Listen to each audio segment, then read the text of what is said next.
দেখেছো যে মার্কেট কিভাবে উপরে যাচ্ছে নিচে যাচ্ছে, এইভাবে দেখেছো তাই না?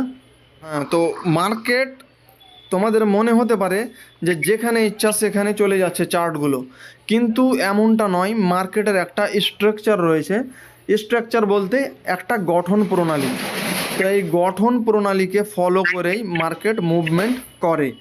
তো সেই গঠন প্রণালীটা কেমন হয়, যখনই একটা হাই লাগাবে এটাকে আমরা বলবো হাই, হায়ার হাই।